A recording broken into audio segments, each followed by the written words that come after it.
The future has begun after we were granted the privilege of marveling at the first spectacular images of the James Webb Telescope a few weeks ago. We now gaze spellbound at those galactic secrets that the technical device will uncover in the coming years. As the most powerful space telescope of all time, Webb will give us insight into the early days of the cosmos and help to detect habitable exoplanets. However, one question in particular needs to be answered. What undiscovered entities are at the edge of the observable universe? Our eye in space, to understand the revolutionary insights that the use of a space telescope can provide.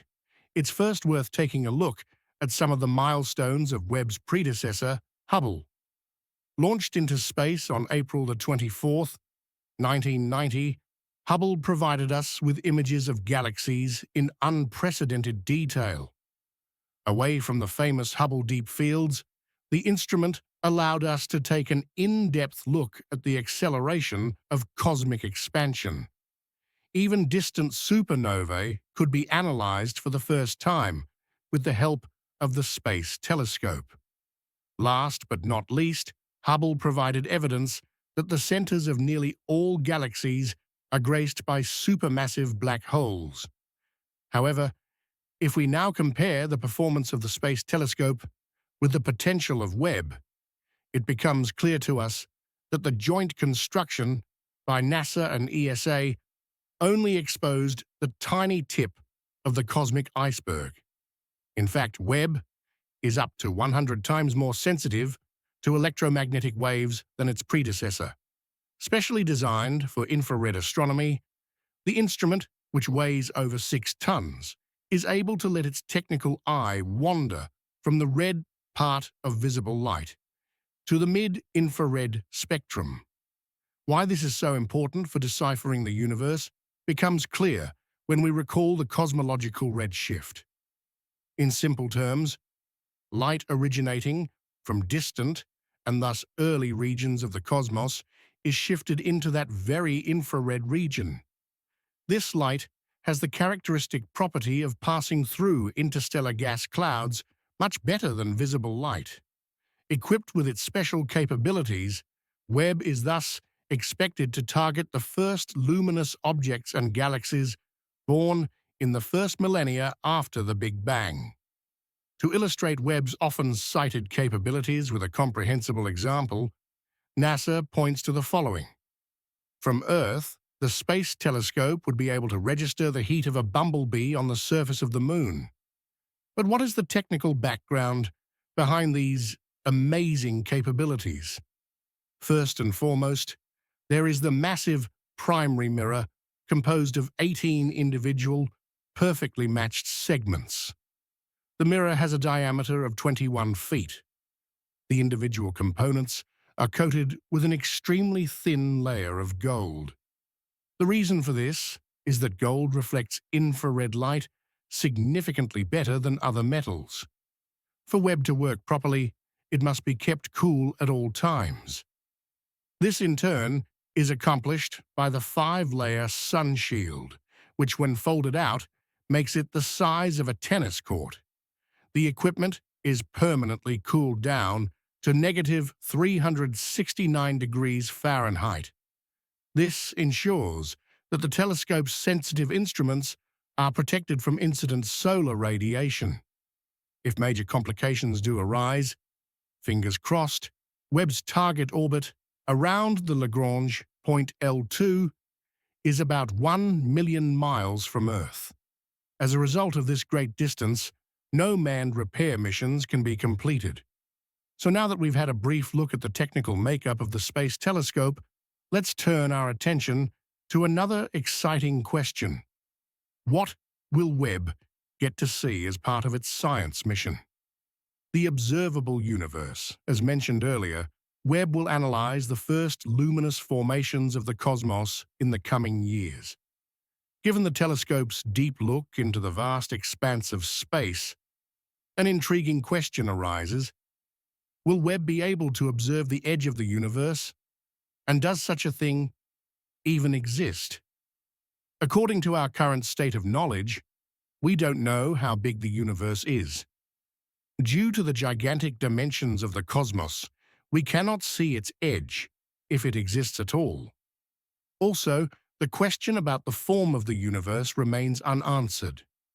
That area we can see from our point of view is appropriately called the observable universe.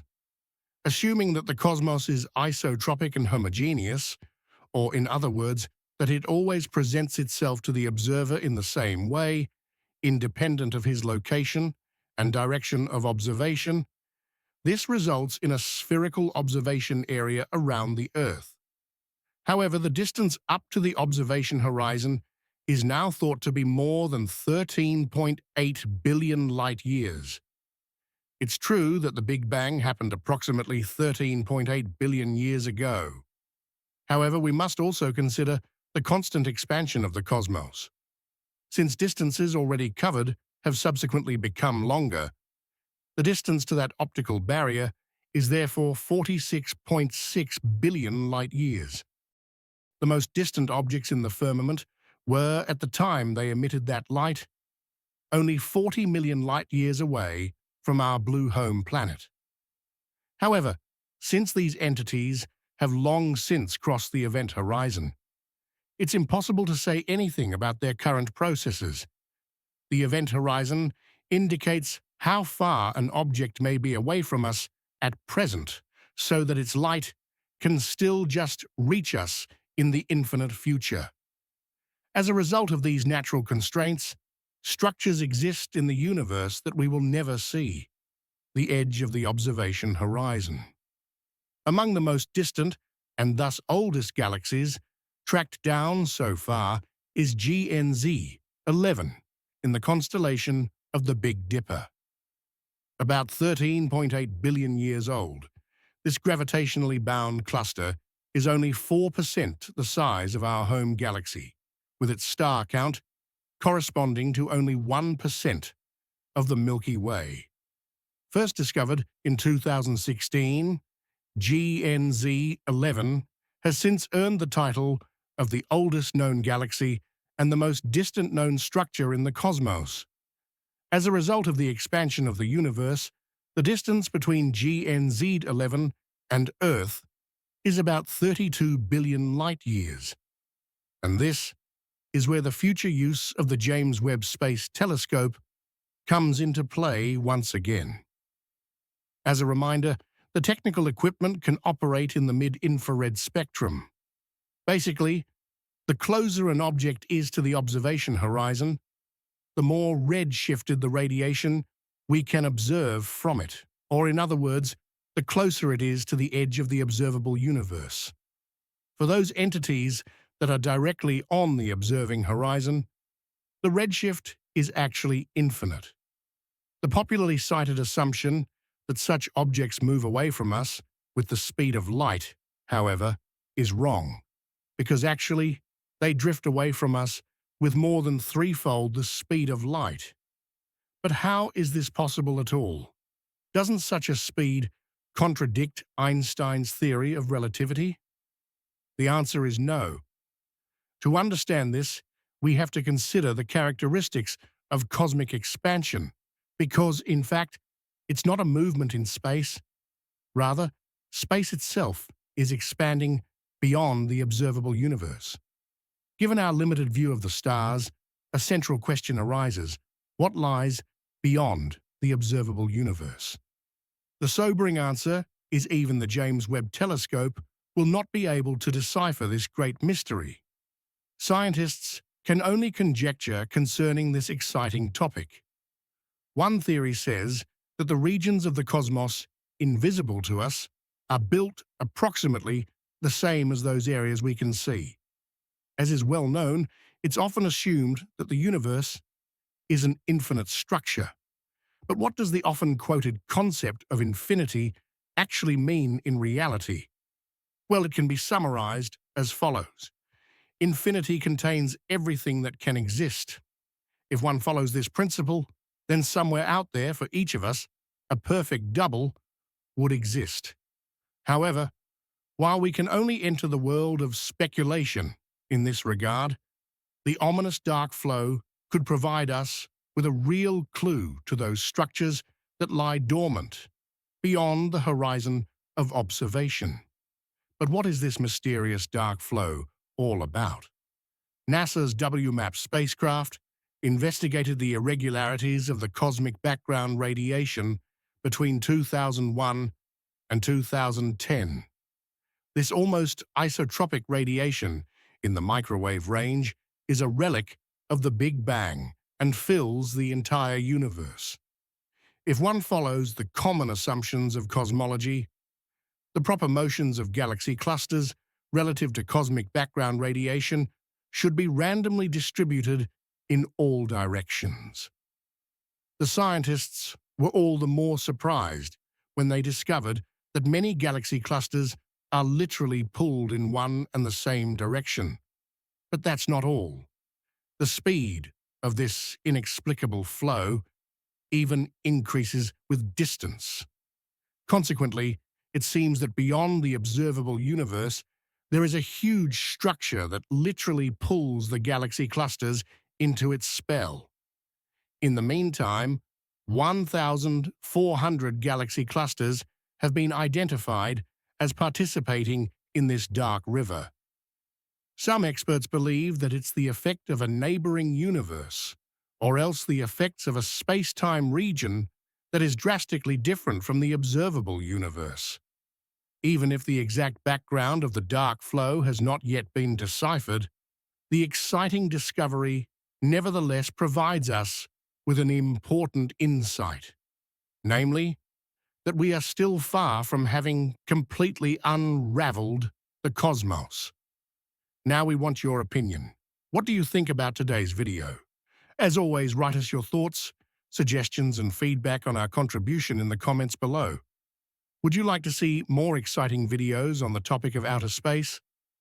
Then take a look at the other contributions on our channel, which you can access by clicking on one of the images here in the credits. Thanks for your interest, take care, and we'll see you next time. On paper, everything seems so clear.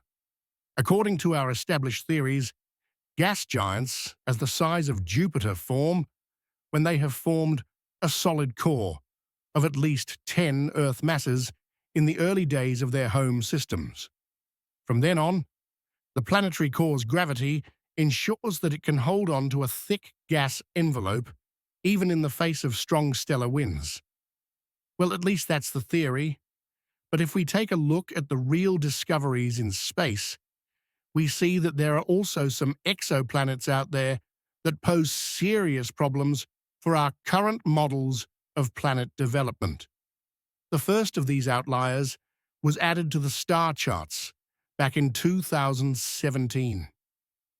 Located around 212 light-years away from us and christened with the scientific name WASP 107b, this alien world orbits its host star in less than 6 days. The first observational data already suggested that we are dealing with a gas planet about the size of Jupiter. But the follow-up studies over the next few years were to finally bring a rather confusing circumstance to light. In detail, the experts focused on the so-called radial velocity. They analyzed the tiny wobbles of the parent star caused by the gravitational influence of its planetary companion. This method makes it possible to determine the mass of the exoplanet. And the bottom line was the surprising finding that WASP 107b weighs in just 30 Earth masses. In other words, although the celestial body is as large as the mighty Jupiter, it only has 10% of its mass. Against this background, the experts' model calculations showed that the solid core can have a maximum of 4 Earth masses, and that the planet is extremely fluffy. To be more precise, the extrasolar gas giant has an unusually low density, reminiscent of candy floss. But how could a planet with such a low density even come into being? And above all, how did it prevent its mighty gas envelope from escaping into space. The latter seems all the more puzzling, given that, as already mentioned, WSP-107b orbits its host star at a very close distance. Even if these profound questions could not be answered with absolute certainty, at least one thing seems certain to astronomers. The mysterious Candy Floss planet embodies a, quote, absolute outsider, a unique cosmic eccentric that turns the known mass-radius relationship of planets on its head. And that's absolutely right. But if the scientists at the time had already had the companions of Kepler-51 on their radar, they would have known that such absolute outsiders are ultimately much more common in the vastness of the universe than previously thought. The surprising discovery of the James Webb Telescope, in terms of mass, the Sun and Kepler-51 can confidently be described as similar, but the differences in terms of planetary companions are all the greater. Located in the constellation Cygnus, around 2,600 light-years from us, this young star is the host not only for one or even two, but for three Candy Floss planets. If you like, the mystery surrounding the formation and maintenance of the gas envelope is therefore threefold here. And to finally shed some more light on the cosmic darkness, a research team led by Jessica Libby Roberts of Pennsylvania State University took a closer look at the planets of Kepler-51 for the first time using the James Webb Telescope. But when the experts pointed the Webb telescope at the star, shortly before the predicted transit, they were in for a big surprise. The shadow cast by the planet began much too early. The researchers had demonstrated extremely poor timing. And so it happened that they saw not the beginning, but only the end of the planet parade.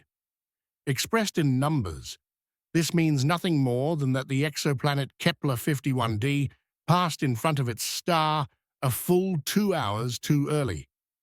The fact that the experts even noticed it at all was thanks to the fact that they had started their observations a few hours earlier to record the normal planetary starlight as a reference. Now, a transit deviation of a few minutes can be explained, but the situation is quite different in the case of the discrepancy of 2 hours. But what was responsible for the planet's jump start? Well, that was the question, and co-first author Kento Masuda of the University of Osaka frankly admitted that the early emergence of Kepler-51d really baffled him and his colleagues. No matter how the experts turned and twisted their three-planet models, there was simply no scenario that could explain such a large deviation in the expected transit times. However, it could also be ruled out that the James Webb Telescope had made a mistake. After all, the early transit was also confirmed by the Hubble Space Telescope and several Earth-based telescopes.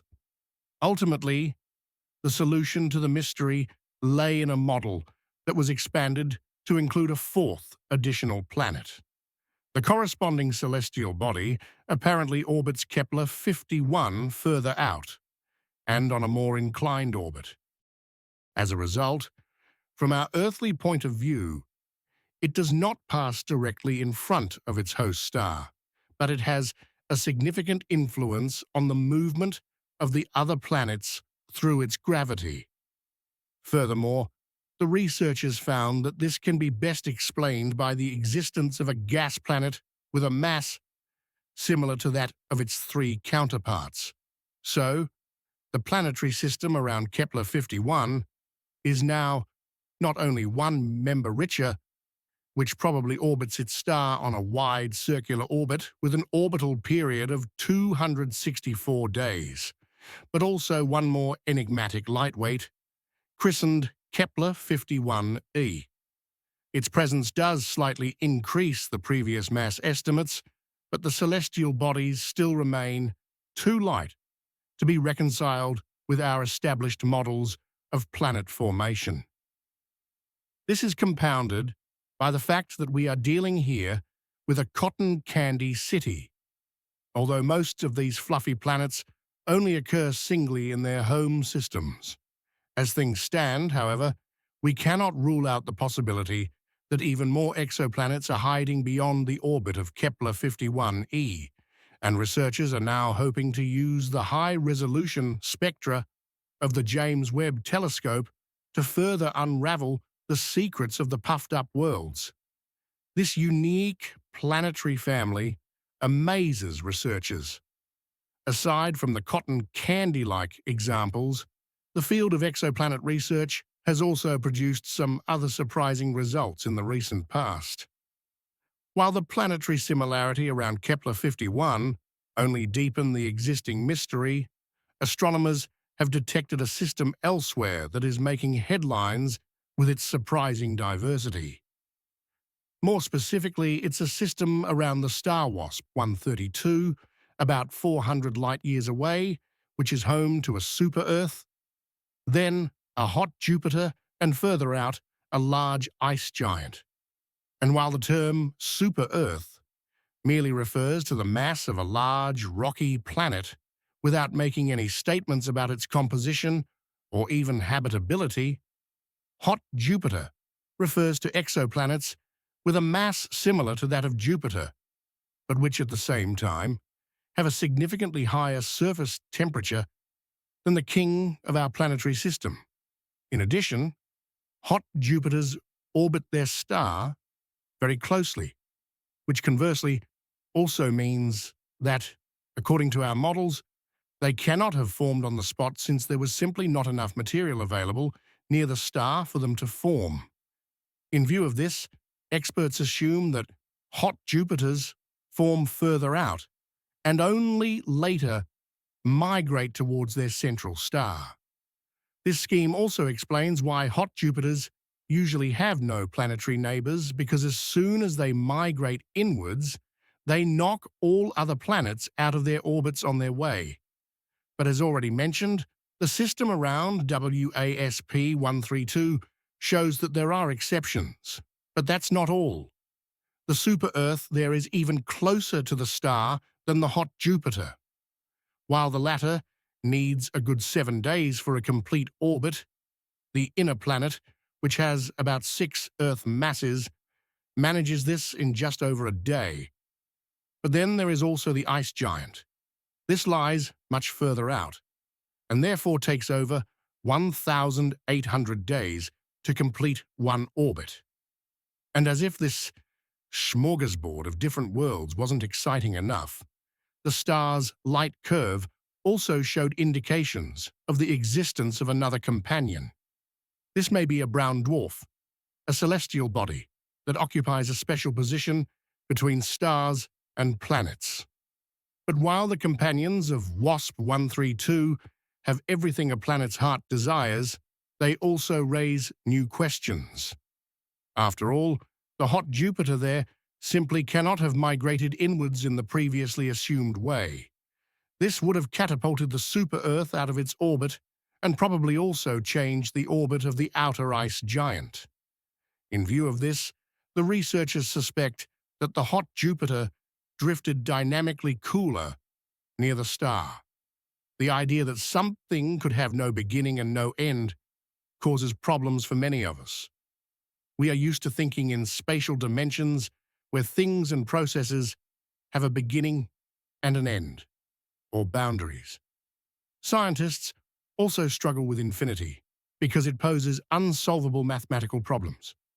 Scientists can only calculate with quantities of length, height, and width within a fictitious space. If our universe is truly boundless, then it has no height, no width, and no length. In fact, however, most of our current theories about the origin and development of the cosmos are based on calculations that assume a space that is closed in some way. Since the James Webb Space Telescope has provided us with more and more evidence that the previous explanation of the development of the universe is not correct, other theories are becoming more likely. At the beginning of time, Galaxies appeared that look as if they are already billions of years old. These early galaxies should have shown signs of an early stage of development. Researchers also expected to finally see the extremely bright stars of the first generation through James Webb. But here too, there has been no sign so far. All we see are structures that look so old that the Big Bang could not possibly have taken place 13.8 billion years ago. What is behind the Pandora cluster? In February 2023, NASA published another deep image by James Webb. Here, we see the Pandora cluster, also known as Arbel 2744, with the incipient merger of three massive galaxy clusters visible in the foreground. This fantastic discovery was made possible by Webb's IRC, ARC-M. Webb exposed the individual section of the cluster for up to 6 hours, and then perfectly assembled the new depth image from 5 individual images. The image shows around 50,000 light sources, the oldest of which are expected to reveal further secrets of the early universe. There is much more to this image than just another stroke of genius of our telescope technology. The enormous cluster acts as a unique gravitational lens and magnifies all objects behind it due to the curvature of space-time, the ultra-deep NER spec and NARCAM observations. Before the Epoch of Reionization program, UNCOVER for short, is responsible for this image, and researchers took a close look at every trace of light on the image. They noticed something that once again calls our standard models of cosmology into question. Behind the cluster, a structure became visible that is so large and massive that it's incompatible with our previous explanatory models of the early universe. UNCOVER has actually set itself the goal of capturing the first light signals from the epoch of reionization. At that time, the universe is said to have been largely dark. However, the image again shows that some of the points of light are very probably galaxies that are well over 13 billion years old, which again means that they are actually too old for our explanations. This image adds to the debacle of astrophysics with the mysterious structure. Initial measurements showed a redshift value of Z, approximately 7.9, meaning the object was already present around 650 million years after the Big Bang.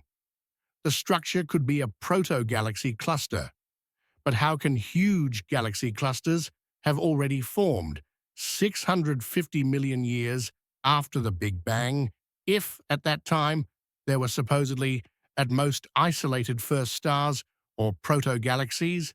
So the old theories are once again being challenged, and this discovery increases the probability of a much older or infinite universe.